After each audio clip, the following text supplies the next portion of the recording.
আসসালামু আলাইকুম। আশা করি সবাই ভালো আছেন। আমি আজকে আপনাদের সাথে যে বিষয় নিয়ে শেয়ার করব সেই বিষয়টি হলো যৌন মিলনের সময় ছেলেদের করা মারাত্মক কিছু ভুল, জানলে অবাক হবেন। দাম্পত্য জীবন হলো প্রতিটা পুরুষ এবং নারীর জন্য বহুল প্রত্যাশিত এক জীবন। এই জীবন সুন্দর, স্বর্গীয় এবং পূর্ণতা লাভ করে স্বামী স্ত্রীর দৈহিক মিলনের মাধ্যমে। এর জন্য নারী পুরুষ উভয়েরই প্রত্যক্ষ বা পরোক্ষ অবদান রয়েছে, কিন্তু যৌনতা সম্পর্কে যথাযথ জ্ঞান না থাকায় পুরুষরা শুরুতেই মারাত্মক কিছু ভুল করে থাকেন, যা তাদের বয়ে বেড়াতে হয় বহুদিন যাবৎ। পুরুষদের কিছু রাক্ষসী মনোভাবের কারণে অনেক সময় দেখা যায় যে দাম্পত্য সম্পর্কটি নষ্ট পর্যন্ত হয়ে যায়।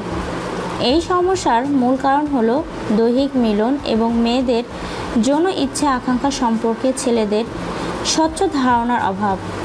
বিদেশি ভাষায় এসব বিষয়ে অনেকেই বইপত্র থাকলেও বাংলায় তেমন কিছু নেই বললেই চলে, তাই এই বিষয়টি কিছুটা আলোকপাত করা হলো। আসুন ছেলেরা যে ভুলগুলো করে থাকে আমরা জেনে নিই। স্ত্রীকে প্রথমে চুম্বন না করা। দৈহিক মিলনের শুরুতেই স্ত্রী আদরের সাথে চুম্বন না করে যৌনকাতর স্থানগুলোতে চলে গেলে তার ধারণা হতে পারে যে আপনি তাকে প্রকৃত ভালোবাসেন না, শুধুমাত্র দৈহিক চাহিদা মেটাতেই তার কাছে এসেছেন। গভীরভাবে ভালোবেসে স্ত্রীকে চুমু দেওয়ার দুজনের জন্য প্রকৃতপক্ষে এক অসাধারণ যৌন আনন্দময় মিলনের সূচনা করে, যে ভুলটি অধিকাংশ পুরুষই করে থাকেন। প্রথম থেকেই স্ত্রীর বক্ষ নিয়ে মেতে ওঠা। বেশিরভাগ সময়ই দেখা যায় পুরুষরা স্ত্রীর বক্ষ নিয়ে মেতে ওঠে। প্রায় সব মেয়েই চূড়ান্ত উত্তেজিত হওয়ার আগে এরকম করলে বেশ ব্যথা পায়, তাই প্রথমে নিজের উত্তেজনাকে একটু দামিয়ে রেখে হলেও ধীরে ধীরে অগ্রসর হওয়া উচিত। স্ত্রীর দেহের অন্যান্য অঙ্গের দিকে মনোযোগ না দেওয়া। দৈহিক মিলনের সময় পুরুষদের একটা কথা সবসময় মনে রাখতে হবে, মেয়েদের বক্ষ সহ গুরুত্বপূর্ণ স্থানগুলোই তাদের একমাত্র যৌনতার স্থান নয়।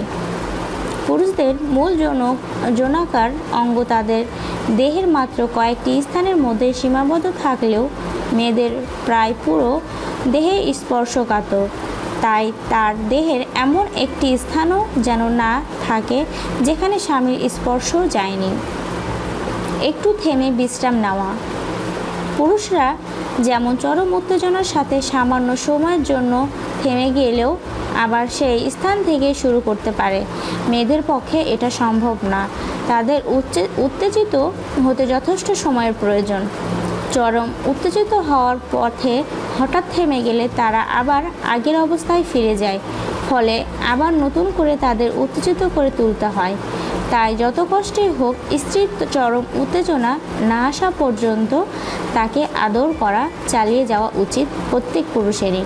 তো বন্ধুরা, আশা করি আমার ভিডিওটি ভালো লেগেছে। যদি আমার ভিডিওটি ভালো লেগে থাকে তাহলে আমার চ্যানেলটি এখনই সাবস্ক্রাইব করুন, লাইক, শেয়ার এবং কমেন্ট করতে ভুলবেন না।